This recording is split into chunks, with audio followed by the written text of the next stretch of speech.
December na nga pala ngayon. Nauso na naman ang gantong laruan. Kaya naman gumawa nga pala si Papa Tampi. Malakas ba yan?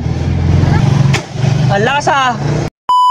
Ngayong araw nga pala susundin na si Tampo. Last day na nga pala ng pagpasok ni Tampo. Kaya naman sobrang saya niya nga pala. Dito nga pala nakampleto ni Tampo ang 1 linggo. Bali nga pala 3 araw ay wala na namang pasok. Dito nga pala habang pauwi na sila ay meron sila napansin. Meron nga pala ditong gumagamit ng laruan. Paputokin mo nga!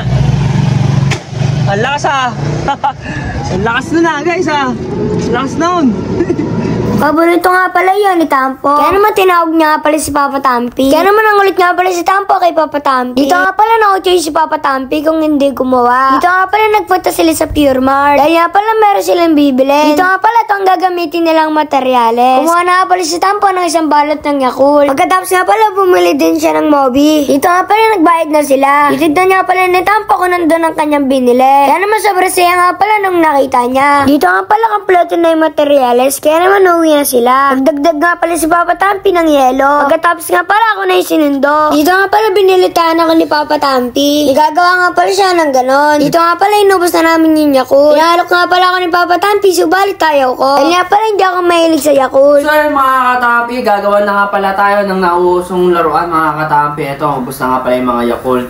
And then, syempre mga katampi, pagpasensya nyo yung mga rugby ko sa daliri kasi naggawa kasi ako ng tiles binhi ko tawagin. Tawag na? Binhil. Binhil. Yung mga binhi eh. So ayan guys, tara simulan na natin. Guys, kompleto na nga pala yung ating gagamitin guys. Tara simulan na natin guys. Tanggalin lang natin yung takip guys. Yan. So yan guys, gutingin lang natin tong pinaka-halik. Yan. Uy, kasyang-kasya guys. So, yan guys, lahat ng mga gupitin nyo lang.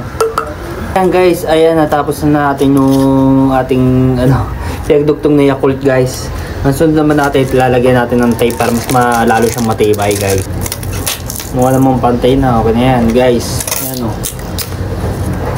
Grabe, ang dumi ng kamay ko guys. Magano kasi ako ng rugby. Ayan o. Ayan guys, so laruan na Yakult.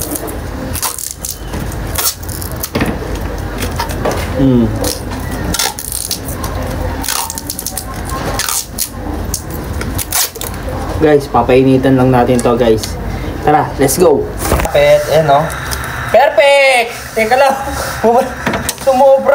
Sumobra guys, oh. Yumupi yung Yakult. Yan guys, okay na yan guys. Dito makakatapi yung yung sa pambuk. Blow yan. Yumupi ito rin. Pero pantay pa naman guys. Okay pa. Tara, yung cricket naman gawin natin guys. Bubutas lang ako dito para dito and then yung maliit butas din dito guys. So ayan guys, lagyan na natin to. Testingin ko na ito guys. Testing. Testingin na natin to guys. Kung malakas ba ito guys. Boom! Lupit ang init guys! Ang init! Ang lupit ko pa rin gumawa hanggang ngayon guys, kahit baluktot to guys. So ayun guys, how about this nyo naman yung inyong mga laruan dyan mga katampi. Titingnan ko. And then mag-isip kayo guys kung anong magandang gawin bukod dito sa Yakult. Ayun guys, si Tampo. Naka-testing na si Tampo agad Favorite ni Tampo yan guys Ayun Ayun guys, si Tampo. Ayun Bangis, Tampo. Tampo, tuwan-tuwa na naman ang kanyang laruan.